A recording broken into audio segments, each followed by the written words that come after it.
Monsieur le chef du deuxième groupe d'opposition.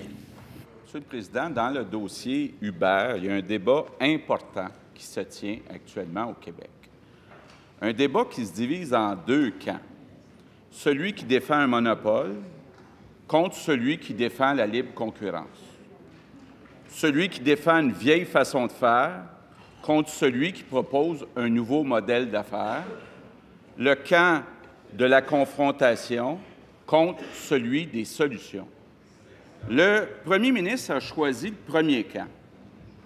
Le premier ministre défend le passé. La CAQ choisit l'avenir. Je sais que l'économie, ce n'est pas la matière forte du premier ministre, mais je l'invite à discuter avec son ministre des Finances, qui est un économiste. Il lui expliquerait qu'une règle de base en économie, plus il y a d'offres, mieux c'est pour le consommateur.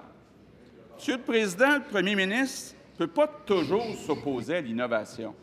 Il va y en avoir d'autres Uber, d'autres Airbnb, puis il ne pourra pas à chaque fois dire « fermez vos portes ».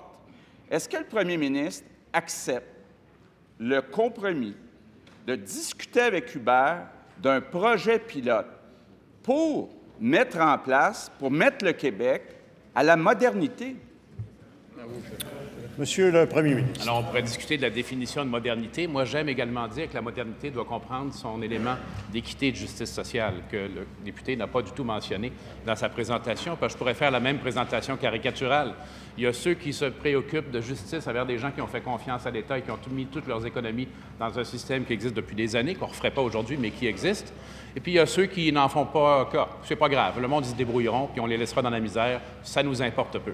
Alors, c'est pas de cette façon que je vais avoir la discussion avec lui, parce que la modernité et l'innovation, on est tous convaincus que c'est essentiel pour le Québec, avec notre démographie en particulier.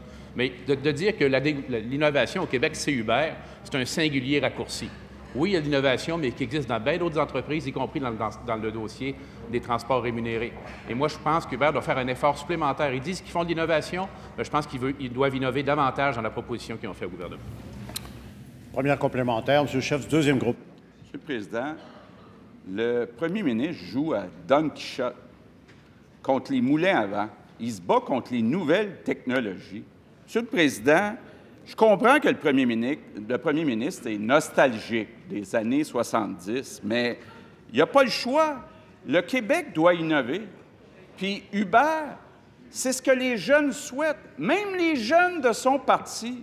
Donc, est-ce que oui ou non, il est ouvert à s'asseoir avec Uber puis de trouver des solutions? Monsieur le premier ministre. Alors, Monsieur le Président, s'occuper de l'innovation et promouvoir l'innovation au Québec, c'est beaucoup plus que le sujet abordé par mon collègue. C'est par exemple introduire la mesure fiscale la plus généreuse au Canada pour la commercialisation des brevets québécois. C'est continuer nos mesures de soutien des transferts technologiques dans les centres d'enseignement supérieur et les entreprises. C'est annoncer une stratégie numérique qui sera faite en co-création avec la jeunesse du Québec. C'est ça, croire à la jeunesse et croire à l'innovation.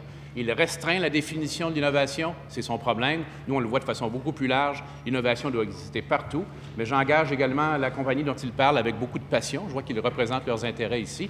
J'engage cette compagnie à être beaucoup plus innovateur dans la façon d'aborder le gouvernement. On est d'accord pour discuter avec eux, mais pas sur les principes fondamentaux d'équité qui sont dans le projet de loi.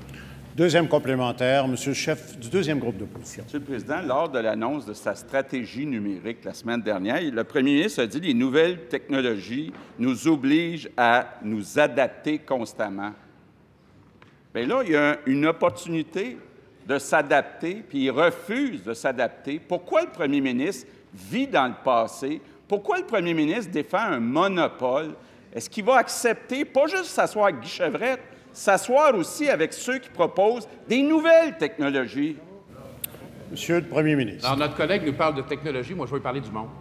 Je veux parler des gens qui sont venus s'installer ici au Québec, qui ont fait confiance dans le modèle qui, à tort ou à raison, a été mis en place chez nous depuis des années, qui y ont placé leur économie, qui se sont endettés, qui ont hypothéqué leur maison.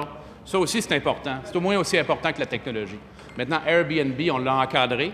Pourquoi on n'est pas capable d'encadrer Uber? La question est peut-être à retourner à l'entreprise plutôt qu'au gouvernement.